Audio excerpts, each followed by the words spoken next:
Hi, I'm Melissa Virtue. And I wanted to pop in here today to talk about children's nightmares versus night terrors. I've had some questions about it, and I wanted to address this topic because actually they're very different. And I wanted to also give a few tools and tips of what you can do for children. Now, let's talk about for one moment you having night terrors or nightmares. So for adults, they can be the same as they can be for children because we have our inner child, our inner magical child. Okay. But not only can they be the same for us, ours can be amped up a little bit more in a different way. So, um, as you know, or maybe not, on my website, melissavirtue.com, I teach a certified dream interpreter course, and I also am teaching some micro dream courses. And one of them, I talk about nightmares. And for us, I'm going to be teaching a micro course soon on paralyzing dreams. So for us, night terrors can be more of a paralyzing type of dream. And when we're having a paralyzing type of dream, this can mean several things. We can go really far down into some spaces where our dreams are very unhelpful, and we're going into some dark scary spaces, and we're going into those layers where we have a certain energy surrounding us. So again, I'll talk about that in another episode, or maybe in my micro dream course I'll go a little bit deeper in that, but I'll talk about this later.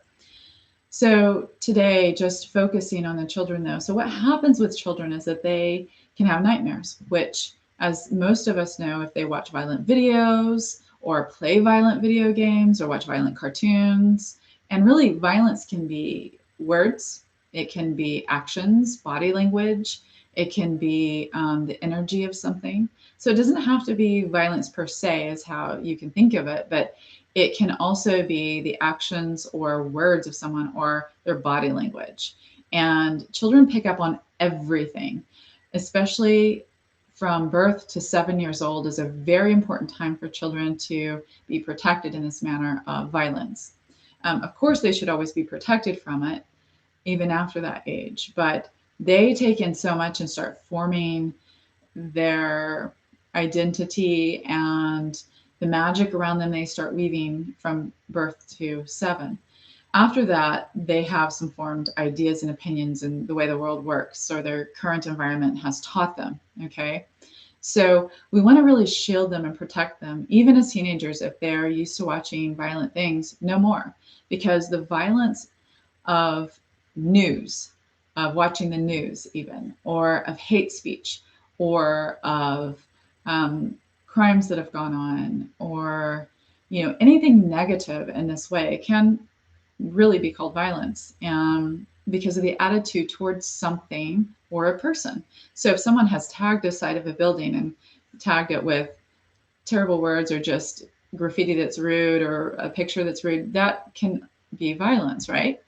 So because we want to think about the energy of things, it's still vibrating with energy. And so your child is taking that vibration in and going to bed with it. So what happens is they go into a nightmare state, okay, because it starts formulating and bringing them into this vibrational space.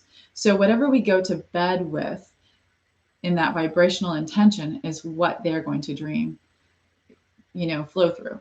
So nightmares can be from violence and watching violence, participating in it, hearing someone around in their environment, whatever it is in that regard. Now, that can be helped with removing those obstacles, those influences, whatever you want to call it. I think they're both.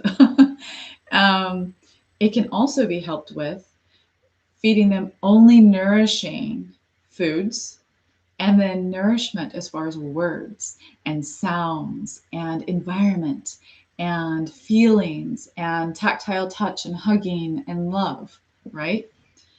So let's talk about night terrors for a moment. I'm going to just pop over into that stream of consciousness here. Night terrors are not nightmares. Night terrors are usually identified when a child wakes up in the middle of the night, not from having a dream, and they're consciously aware. In a nightmare, they're consciously aware when they wake up and they call out and they need to be calmed down, or they want, a light on, or they need a drink of water, or they're scared. And you can see that, and they're aware that you're in there. A night terror is when they wake up at night and they're not aware that you're in there. They're not even aware that they're awake. They think that they're still sleeping and you can't rouse them or wake them. Some children will, even with night terrors, get up out of bed and go about the house screaming or running, or like they're very terrified, as the word implies. And so a night terror is more when they wake up in the night and they don't realize, they're not conscious that they're awake. Okay. They're not even conscious of anyone around them. And they are not awakening, so to speak, okay, back into reality. They're still dreaming. And a lot of people say, is that like sleepwalking? Yes, but they're screaming, right? They're screaming, they're terrified. Hence the word night terrors. Okay. So what does this have to do with? There's been so much study and scientific study over this for years, and nobody has really come to a conclusion about it, because they're only looking at the brain, and they're only looking at a scientific viewpoint, and the psychologists are looking at a psychology viewpoint.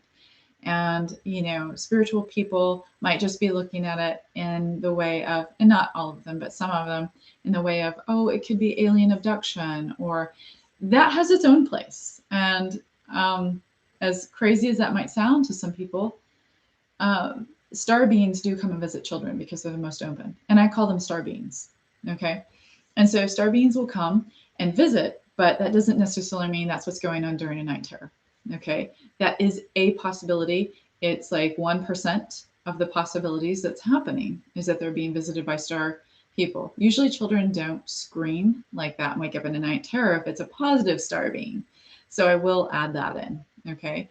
But what I've discovered is that we have to kind of look at all of this, and what we really are missing. And there are a couple of people that do talk about this in the way of helping children. And so I really looked at this and worked with some people on it. How it all formulates is we take all the information and we look at what we have, and you have to look at the environment as a whole. Okay. The environment as a whole. Is it loving? How are the parent or parents? So if there's a single parent, does the child feel safe, in their waking everyday life? Do they have a rhythm, that they go through? So that means rhythm can be everybody sitting down at meal times and eating together. A rhythm can be, it's a consistent, this is how we go throughout the day. And children need to feel like they know what's coming next, right? And so those who feel like, who don't have rhythm in their day, their parents are chaotic, or their parents aren't getting along, or maybe the parents do get along. Maybe it's a single parent, the single parent's not giving the attention the child needs, or there's something going on in the environment where the child just can't expect what's next, because every day is a different day. There's no consistency in rhythm. Okay. So if you want to write, I'll pause here for a moment and say, feel free to email me with any questions, concerns, thoughts, comments. awakening@melissavirtue.com. That would be great. I'd love to hear from you. But see, here's the core of it, is spiritual connection. And so when a child is missing that component of spiritual connection as a family unit, okay, not individual spiritual connection, but as a family unit coming together and practicing spiritual unity, some type of spiritual belief or rhythm throughout the week with a child. And it can't be just once a week. It has to be woven throughout every day, really a spiritual life, bringing the spiritual component, beautiful threads into the life. Okay. And some people like myself, are like, well, but that's just natural. But for some people, it's not natural. And so they have to kind of figure out what this is, because they weren't raised specific ways, or maybe they were and they pulled away from it. It doesn't matter. What matters is that the child needs to have that rhythm of spiritual component. And usually I have found most of the time, there's always exceptions to everything. Most of the time is that there's not a family nucleus spiritual component that threads the family together, and a child feels ungrounded feels like there's no sense of consistency or grounding or connection. And so they wake with night terrors. And it's a call out for help, is what it is, a call out for something needs to change, because children teach us more than we teach them. And so they're saying something needs to change in our family life, in my environment, in my family environment. So check out the rhythm, check out if there's that spiritual component and what the environment is like. So thank you for joining me. Let me know if you have questions, comments, concerns, and I'm happy to answer them. Awakening@melissavirtue.com, and you can check out my website where I teach certified dream interpretation and talk about nightmares, as well as the positive aspects of dreaming, techniques and tools to help you remember your dreams and to help you know what type of dream you're having, prophetic dream, past life dream, problem solving, dress rehearsal, all of that. So you can find that at melissavirtue.com. And thank you again for joining me. Many blessings and happy dreaming.